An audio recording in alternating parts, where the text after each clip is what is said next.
অনেক দিন আগের কথা। সীতাপুর নামের এক ছোট্ট গ্রামে এক গরিব কৃষক তার বুড়ি মায়ের সঙ্গে বাস করত। তার ছোট একটা জমি ছিল, কিন্তু সেই জমি এখন অনুর্বর হয়ে গেছে। তবুও সে দিনরাত সেই মাটিতেই পরিশ্রম করত। বাবা কেশব, আমি তোর জন্য জমিদারের সঙ্গে কথা বলেছি। ওরা তোকে নিজের কাছে কাজ দেবে। তুই গিয়ে একবার কথা বলে আয় বাবা। এখন আর আমাদের পক্ষে সম্ভব নয়। অন্তত সেখানে কাজ করলে পেটের ভাত জুটবে। মা, তুমি এমন কথা কেন বললে? আমি পরের দাস হব না। আমাদের নিজের জমি আছে। আমরা গরিব ঠিকই, কিন্তু নিজের মাটির মানুষ। আমাদের ঘাম এই মাটিতেই পড়বে। চাইলে জীবন যাক, কিন্তু পরের চাকরি করব না। ওই জমিতে তুই কি ফলাবে রে? ওটা তো একদম শুকিয়ে গেছে, না জল আছে না প্রাণ। তোর হাল দেখে কষ্ট হয় বাবা। হিম্মত আছে ঠিকই, কিন্তু শুধু হিম্মতে পেট ভরে না। জমিদারের কাছে থাকলে অন্তত রুটি পাবি। আমার কথা শুনে যা রে। আরে মা, তুমি চিন্তা করো না। একদিন এই মাটিতেই সোনা ফলাবো আমরা। একদিন যখন সে মাঠে কাজ করছিল, তখন গ্রামের শ্যাম এসে বলল, ওরে কেশব ভাই, আবার সেই শুকনো জমিতে পরিশ্রম করছো? কি করব ভাই, এই মাটি তো আমাদের মা। মা কখনো রাগ করে, কখনো ভালোবাসে। আমরা তো তার সন্তান। যত কষ্টই হোক, মাকে ফেলে যেতে পারি না। দিন যায়, কেশবের ঘাম ঝরে, কিন্তু ফল কিছুই হয় না। একদিন দুপুরে ক্লান্ত হয়ে সে বাড়ি ফিরে দেখে চুলা নিভে গেছে। মা চুপচাপ বসে আছেন। মা, এখনো রান্না হয়নি? উনুন জ্বলেনি কেন? চুলা জ্বালানোর কাঠ নেই রে বাবা। কেশব কিছু না বলে জঙ্গলে চলে গেল কাঠ আনতে।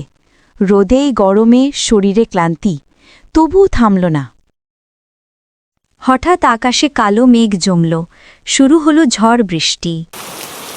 এইবার তো সর্বনাশ। কাঠ বাঁচাবো না নিজের শরীর? বৃষ্টি থেকে বাঁচতে দৌড়ে একটা কুঁড়ে ঘরে ঢুকল সে। ভিতরে এক বৃদ্ধ বসেছিলেন। আয় বাবা, ভিতরে আয়। বৃষ্টিতে ভিজলে অসুখ হবে। বৃষ্টি থামা পর্যন্ত কেশব সেখানে রইল, তারপর বৃদ্ধকে ধন্যবাদ জানিয়ে বাড়ি ফিরল। কেশব কাঠ নিয়ে বাড়ি ফিরে আসে। বাড়ি এসে দেখে পাশের বাড়ির কাকিমা এসেছে। ও কেশব, আমি তোমার জন্য একটা মেয়ে দেখেছি। আমার কথা মানো আর একটা ভালো কাজ দেখো, কারণ কোনো বাবাই এরকম ছেলেকে মেয়ে দেবে না যে পরিশ্রম তো অনেক করে, কিন্তু পরিশ্রম করার কোনো ফল নেই। আরে কাকিমা, আমি এখন বিয়ে করব না। আগে কিছু রোজগার করি, কিছু সঞ্চয় করি, তারপর বিয়ে করব। এরকম বলে দিলে কি বিয়ে হয়ে যায়? বিয়ের পর ঘর চালানোর জন্য শুধু স্ত্রী নয়, রুটিও লাগবে। কেশব, কথাটা তুমি ঠিকই বলেছ, কিন্তু বয়সও তো তোমার পেরিয়ে যাচ্ছে। তুমি কি সারা জীবন বিয়ে না করেই থাকবে? কতদিন আর ওই বেকার জমির উপর পরিশ্রম করবে? লাভ তো কিছুই হবে না তাতে। আর তাছাড়া তোমার মা কি মরার আগে পর্যন্ত রান্না করবে? ছাড়ো না কাকিমা, তখনকারটা তখন দেখা যাবে। আর তুমি দেখবে একদিন ওই জমিতে গ্রামের সবার জমির থেকে ভালো ফসল হবে। আচ্ছা, আমি এখন যাচ্ছি। এই মুখ্যকে বোঝানো মানে নিজের পায়ে নিজে কুড়ুল মারা। কি রে কেশব, তুই একটু চুপ করে থাকতে পারিস না? কি জানি ওই জমি থেকে তুই কি পাবি? কেন ওই জমির পেছনে পড়ে আছিস? বেশ, এইসব কথা ছাড়, হাত পা ধুয়ে আয়, খেয়ে নে। মা, তুমি এইসব নিয়ে চিন্তা করো না, আমি হাত পা ধুয়ে আসছি। কিশোর ওর মায়ের সাথে খেতে বসে গেল। কিশোরের শরীরে সারাদিনের ক্লান্তি ওর মায়ের সাথে খেতে বসলে ঠিক হয়ে যায়। এবার কিশোর ওর জমিতে ধান লাগিয়েছে। ও প্রতিদিন ওর জমিতে যেত। হ্যাঁ, সবার জমিতে ফসল বেরিয়েছে, শুধু আমার জমি খালি পড়ে আছে। কোনো কোনো সময় সবথেকে ভালো বীজ বেরোতে বেশি সময় লাগে। কেশব, তুই শুধু পরিশ্রম কর, ভগবান দেখছে। কেশব যখন আপন মনে বকছিল, তখন শ্যাম এসে বলল, কি হয়েছে কেশব ভাই? এবারও তোমার জমিতে ধান বেরোয়নি? মনে হয় এবারও তোমার জমিতে ফসল হবে না। তুমি অযথা পরিশ্রম করছো। এই সব বলে শ্যাম চলে গেল। শ্যামের কথাগুলো শুনে কেশবের খুব রাগ হলো। রেগে গিয়ে কেশব কুড়ুল নিয়ে জঙ্গলের অনেক গভীরে চলে গেল। কেশব কুড়ুল নিয়ে এমনভাবে কাঠ কাটছিল যেন প্রত্যেকটা কুড়ুলের কোপে সে তার দুঃখ আর অপমানকে কাটছে। কেশব যখন কাঠ কেটে বেঁধে নিয়ে বাড়ি যাওয়ার জন্য প্রস্তুত হয়, তখন সে বুঝতে পারে যে সে রাস্তা ভুলে গেছে। চারিদিকে এক রকম গাছ দেখছিল। ও বুঝতে পারছিল না যে কোন দিকে যাবে। কেশব রাস্তা খোঁজার জন্য আগে যেতে থাকল। কিছুটা এগিয়ে যাওয়ার পরে কেশব সেই বুড়ো লোকটাকে দেখতে পেল। কেশব বুড়ো লোকটার কাছে গিয়ে বলল, কাকা, আপনি এখানে? দেখুন না, আমি রাস্তা হারিয়ে ফেলেছি। আপনি কি আমাকে রাস্তা বলে দিতে পারবেন? হ্যাঁ বাবা, আমি তোমাকে রাস্তা দেখিয়ে দিচ্ছি। কাকা, আপনি এই ঘন জঙ্গলে এখন কি ব্যাপার? বাবা, আমার বাড়ি এখানে। আমি তোমাদের বয়সে এখানেই কাঠ নিতে আসতাম। এখন বুড়ো হয়ে গেছি, শরীরও সঙ্গ দেয় না। আমি একাই আমার মেয়ের দেখাশোনা করেছি। ওর মা তো অনেক আগেই আমাদের ছেড়ে চলে গেছে। আমি ওকে পড়াশোনাও করিয়েছি, কিন্তু যখনই বিয়ের কথা আসে, কেউ এই গরিবের মেয়েকে বিয়ে করতে চায় না বাবা। আমি পাশের গ্রামেই থাকি, আর আমি একজন চাষি। সত্যি বলতে এবার জমিতে ধান লাগিয়েছি, কিচ্ছু হয়নি। সবার জমিতে ধান হয়েছে, আর আমার জমি দেখে মনে হচ্ছে যেন আমার উপর রাগ করেছে। এই জন্য আমি আজ রাগে জঙ্গলে চলে এসেছিলাম কাঠ কাটতে। সব ঠিক হয়ে যাবে বাবা, তুমি চিন্তা করো না। তোমাকে দেখেই মনে হচ্ছে তুমি অনেক পরিশ্রম করো। একটা কথা বলবো বাবা, যদি কিছু মনে না করো। হ্যাঁ, বলো না কাকা, কি বলবে? তুমি কি আমার মেয়েকে বিয়ে করবে? আমি জানি আমি খুব গরিব, কিছু দিতে পারবো না, কিন্তু তোমার মতো ভালো মানুষকে দেখে আমার মন বলছে তোমার সাথে আমার মেয়ের বিয়ে হলে আমার মেয়ের জীবন পাল্টে যাবে। রামলালের কথা শুনে কেশব একদম থমকে যায়। ওর মাথায় একসাথে অনেক চিন্তা ঘুরতে থাকে। কাকা, আপনি এরকম কেন বলছেন? আমি তো নিজেও জানি না যে আমি নিজের জন্যই কিছু করতে পারবো কিনা। ফসলও হয়নি, আর ধার দেনাও আছে। আমি তো এতটাও রোজগার করি না যে আপনার মেয়েকে খুশিতে রাখতে পারবো। আপনার মেয়ের জীবনসঙ্গী আমার থেকেও ভালো ছেলের সাথে দেওয়া উচিত, এমন কারোর সাথে যে তার সব শখ পূরণ করতে পারবে। আমি শুধু একজন ভালো মানুষ হওয়ার চেষ্টা করছি, বিয়ে করার উপযুক্ত এখনো হয়নি। বাবা, তোমার থেকে ভালো ছেলে মনে হয় আর আমি পাবো না।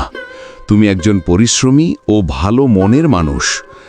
একবার নিজের মনের সাথে কথা বলে দেখো, তারপর আমাকে জানিও। কেশব চুপচাপ বাড়ি চলে এসে চিন্তা করতে থাকে। তখনই ওর মা এসে বলে, বাবা কেশব, কি হয়েছে? কি এত চিন্তা করছিস তুই? কোনো অসুবিধা হয়েছে নাকি? কেশব তার মনের সব কথা তার মাকে বলতে থাকে। বাবা, বিয়ে তো এক না একদিন করতেই হবে। যদি তুই ওই দরিদ্রের মেয়েটাকে বিয়ে করিস, এতে কোনো খারাপ নেই, বরং খুবই ভালো হবে। কারণ যদি তুই ওই মেয়েটাকে বিয়ে করিস, তাহলে ওই বৃদ্ধ বাবার ভরসা হয়ে যাবি। আজকালকার সময়ে তো অনেক ছেলে মেয়েই মা বাবাকে ছেড়ে দেয়, কিন্তু তুই যদি কোনো বৃদ্ধ বাবাকে ভরসা দিস, তাহলে সেটা শুধু বিয়ে নয়, একটা পুণ্য কাজও হবে। পরের দিন কেশব আর তার মা রামলালের মেয়ের সঙ্গে দেখা করতে যাচ্ছিল। আরে কেশব বাবা, এসো এসো। বোন, তুমিও এসো, বসো। এটা আমার মেয়ে প্রিয়া।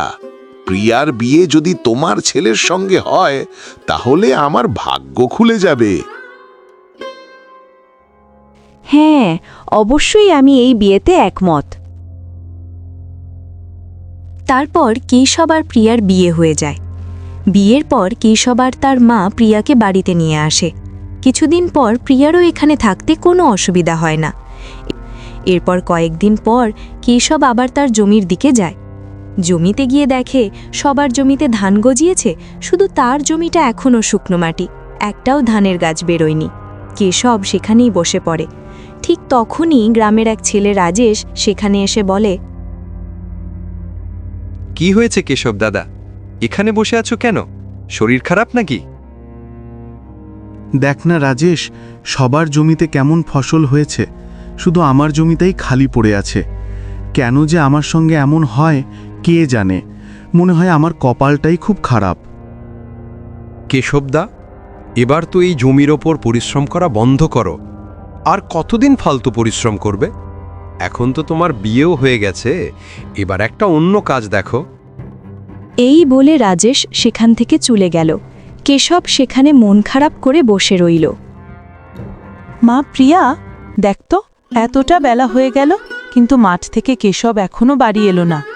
সকালে গিয়েছে, কিছু খায়ও নি। তুই খাবার নিয়ে মাঠে যা না মা, ওকে দিয়ায়। এত রোদি গরমে হয়তো কিছু না খেয়ে বসে আছে। ঠিক আছে মা, আমি এখনই যাচ্ছি। কেশব জমির ধারে মন খারাপ করে বসেছিল। ঠিক তখনই প্রিয়া মাঠে খাবার নিয়ে এলো। বলছি শুনুন, খাবার নিয়ে এসেছি। মা পাঠিয়েছেন, বললেন খাবার নিয়ে আসতে। সকাল থেকে কিছু খাইনি, খেয়ে নাও এখন। একটু খেতে আর মন হচ্ছে না প্রিয়া।